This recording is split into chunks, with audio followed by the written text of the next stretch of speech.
मुरादाबाद में अपराधियों के हौसले बुलंद दिखाई दे रहे हैं। मुरादाबाद के थाना कटघर क्षेत्र अंतर्गत गोविंद नगर रेलवे क्रॉसिंग में चलती ट्रेन में युवकों ने यात्रियों के साथ लूट की घटना को अंजाम दिया, जिसके बाद पूरे जीआरपी विभाग में हड़कंप मच गया। मुरादाबाद पहुंचे जीआरपी के आईजी ने आज घटनास्थल का निरीक्षण किया और कहा है कि हमें काफ़ी सुराग मिले हैं और जल्द से जल्द इस घटना का खुलासा किया जाएगा। एक बड़ी बात यह है कि लगातार ट्रेनों में लूट की घटनाएं थमने का नाम नहीं ले रही हैं। मुरादाबाद के रेलवे स्टेशन से 3 किलोमीटर दूर कटघर यार्ड के पास शनिवार को देर रात हथियारबंद बदमाशों ने आउटर पर खड़ी 2 ट्रेनों में लूट की घटना को अंजाम दिया था, जिसमें एक यात्री बदमाश द्वारा किए गए हमले से घायल हो गया था और कई यात्रियों के साथ हथियार के बल पर बदमाशों ने लूटपाट की थी, जिसको देखते हुए आज आईजी रेलवे सत्येंद्र कुमार सिंह मुरादाबाद पहुंचे और घटनास्थल का निरीक्षण किया।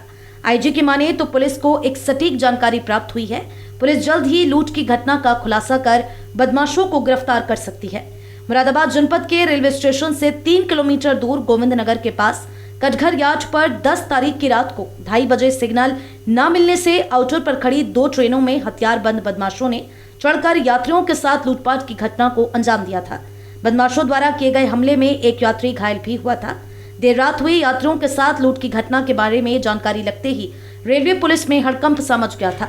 आनन फानन में पुलिस ने लूट की घटना को अंजाम देने वाले बदमाशों की तलाश शुरू कर दी, जिसको देखते हुए आज मुरादाबाद पहुंचे रेलवे आईजी सत्येंद्र कुमार सिंह ने गोविंद नगर जाकर रेलवे ट्रैक के पास घटनास्थल का निरीक्षण किया। आईजी रेलवे ने जानकारी देते हुए बताया कि 10 मार्च की रात में मुरादाबाद रेलवे स्टेशन से पहले कटघर यार्ड के पास लूट की घटना घटित हुई थी। उन्होंने कहा कि कटघर यार्ड के पास ट्रेन सिग्नल के पहले स्लो होती है।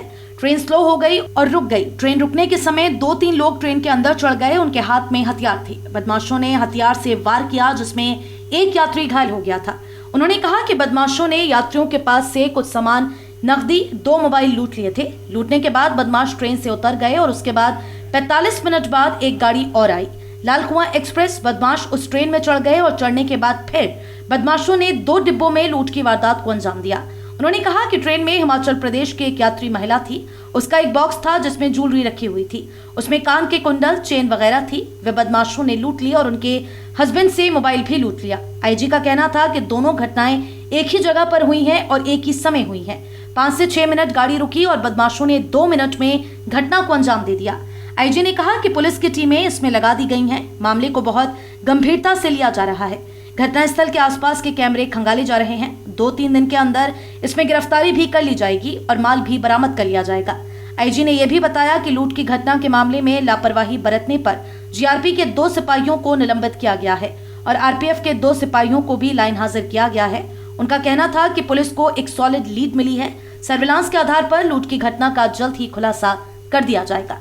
10 तारीख की रात में 10/11 की रात ये घटना घटित हुई। यहाँ पे मुरादाबाद के पहले कटघर यार्ड पड़ता है, करीब 3 किलोमीटर पहले ही टुवर्ड्स नैनीताल। तो वहाँ पर कटघर यार्ड के पास ट्रेन होम सिग्नल के पहले थोड़ा स्लो होती है। तो वहाँ जब ट्रेन स्लो हो गई तो ये फैज़ाबाद दिल्ली एक्सप्रेस थी।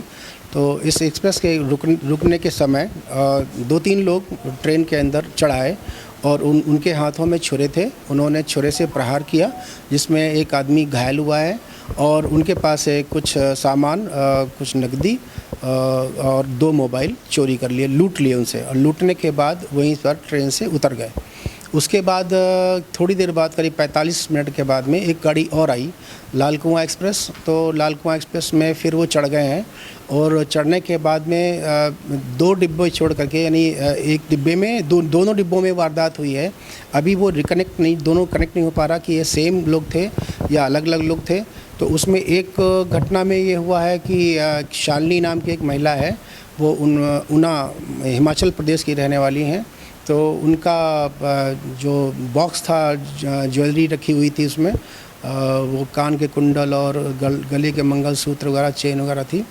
तो वो उन्होंने लूट लिया और उनका हस्बैंड था, उसके पास मोबाइल था, वो ले लिया।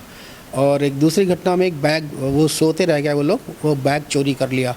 तो बिष्ट साहब हैं, भुवन सिंह बिष्ट जी, तो उनका 20 साहब का बैग उन्होंने ले लिया। वो सो रहे थे, उनको नींद नहीं खुली, तो उनका कहना यह है कि मेरी बात हुई टेलीफोन से, तो काशीपुर में उनकी नींद आ गई, उनको झपकी आ गई, और वो जब रुड़की में उठे तो उनका बैग गायब था। लेकिन वो घटना उसी ट्रेन में हुई है, उसी समय हुई है, और 2 डिब्बे छोड़ के हुई है। तो ये मुझे लग रहा है कि ये घटना सेम लोगों द्वारा की गई, क्योंकि वहाँ 5-6 मिनट गाड़ी रुकी है, और जैसा कि शालिनी ने बताया कि मुश्किल से 2 मिनट में सारी वारदात हो गई, और उन्होंने छीन के मेरा जो पर्स था और मोबाइल नीचे उतर गए, और उसके बाद में ये दूसरे डिब्बे में चढ़ के ये बैग उतार लिया। तो ये घटना घटित हुई है, इसमें पुलिस की टीमें लगा दी गई हैं, और हम लोगों ने इसे बहुत गंभीरता से लिया है। इसमें बताने लायक चीज़ ये है कि हम लोगों ने आसपास के जो कैमरे हैं वो खंगाले हैं, और कुछ बहुत ही इसमें हमें सॉलिड लीड मिली है, जिसकी वजह से हम 2-3 दिन के अंदर सारा सामान बरामद कर लेंगे, और रिकवरी हो जाएगी और अरेस्ट भी हो जाएगी। इसमें कुछ कोताही हुई है हमारे जीआरपी के लेवल पे भी, आरपीएफ के लेवल पे भी। तो आरपीएफ के 2 आरक्षियों को लाइन हाजिर कर दिया गया है उनके अधिकारियों द्वारा, और जीआरपी में हमारी जो अपर्णा जी हैं और हमारे जो पुलिस अधीक्षक रेलवे, उन्होंने 2 आरक्षी, एक हेड कांस्टेबल, एक कांस्टेबल को निलंबित कर दिया। हाँ, इसमें एक यात्री भीम है, जिसके ऊपर जो मैंने बताया कि आपको वो लेटा हुआ था ऊपरी बर्थ पे, तो वो जो शराब ज़्यादा पिए हुए था, वो मांग रहा था मोबाइल, और वो मोबाइल दे नहीं रहा था, तो छीना झपटी में उसने चाकू चलाना शुरू कर दिया, जिसकी वजह से उसके पैरों पे, लेफ़्ट जो बायां पैर है उस पर घुटनों पे और कुछ जख्म के निशान आए हैं। हाँ बिल्कुल, मैंने बताया ना, सॉलिड लीड मिली है, और जिसके आधार पे कुछ हमारी जो इलेक्ट्रॉनिक सर्विलांस है, वहाँ पे जो बीटीएस हमने उठाया था, उससे जो नंबर मिले हैं और उससे जो लीड मिली है, उससे बिल्कुल सॉलिडली 100% केस खुल गया है। सब पेशेवर लोग लग रहे हैं सारे? हाँ, पेशेवर लोग हैं, और जितना हम लोगों ने जानकारी की है, दे आर क्रिमिनल, उनका आपराधिक पृष्ठभूमि भी है।